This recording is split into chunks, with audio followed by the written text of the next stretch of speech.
وہ تفسیر خازن میں لکھی ہوئی ہے، ایک کتاب ہے بہت بڑی کتاب تفسیر کی، تفسیر خازن، اس میں یہ بات لکھی ہوئی ہے۔ اب اللہ کے رسول کیا فرماتے ہیں، غور سے سننے کی ضرورت ہے۔ اللہ کے رسول علیہ السلام فرماتے ہیں جو تمہارے بدن میں کھجلی ہوتی ہے، کبھی پیر کھجا رہا ہے، آپ کا ہمارا کھجاتا ہی ہے، کبھی سر کھجا رہا ہے، کبھی پیٹھ کھجا رہی ہے، آقا فرماتے ہیں اگر بدن میں بھی کھجلی ہوتی ہے تو وہ گناہ کی وجہ سے ہوتی ہے۔ ہم سے کوئی گناہ سرزد ہوتا ہے تبھی ہمارا جسم کھجلاتا ہے۔ یعنی اب آپ غور کر لیں کہ اللہ نے مومن کو وہ شان عطا کی ہے کہ اگر ہم گناہ کرنا چھوڑ دیں تو کبھی ہمارے بدن میں کھجلی بھی نہیں ہوگی۔ کتنی عبرت کی بات ہے یہ۔ یعنی اللہ کے بندے اس زمین کے اوپر ایسے ہیں کہ کبھی ان کا بدن نہیں کھجلاتا، وجہ وہ گناہ نہیں کرتے۔ بے شمار بندے ایسے ہیں، اور ہمیں جو کھجلی آتی ہے تو اللہ کے رسول علیہ السلام فرماتے ہیں جو تم پر کھجلی آتی ہے، اگر تمہارا بدن کھجلی کرے تو یہ بھی تمہارے گناہوں کی وجہ سے۔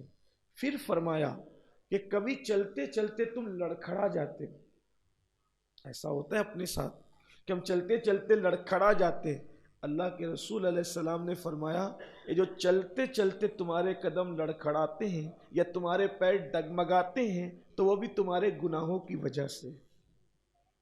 اس کا مطلب یہ نکلتا ہے کہ اگر ہم گناہ کرنا چھوڑ دیں تو کبھی ہمارے پیر چلنے میں بھی ڈگمگائیں گے نہیں انشاءاللہ۔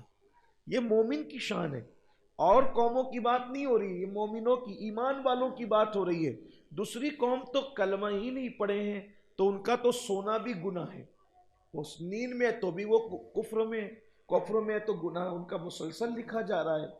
لیکن ہم پر معاملہ ہو رہا ہے کہ اگر تمہارے قدم لڑکھڑا رہے، ڈگمگا رہے، تو اللہ کے رسول علیہ السلام فرماتے ہیں یہ بھی تمہارے گناہوں کی وجہ سے۔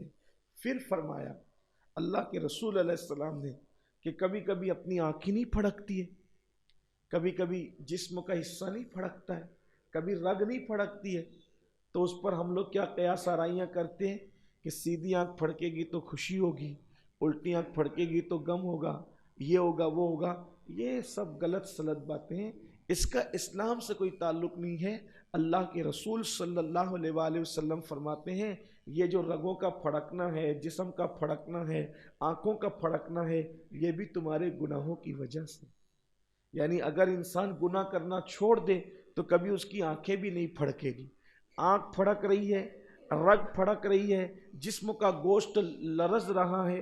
ایسا ہوتا ہے نا کبھی کبھی جسم میں لرزہ سا طاری ہوتا ہے، تو گویا کہ یہ ایک زلزلہ ہے، ہمارے جسم کا ایک زلزلہ ہے۔ جیسے زمین میں زلزلے آتے ہیں ویسے گویا ہمارے جسم میں زلزلہ آ رہا ہے، اور یہ جو زلزلہ آ رہا ہے وہ بھی ہمارے گناہوں کے سبب سے آ رہا ہے، جسم کا یہ زلزلہ ہے۔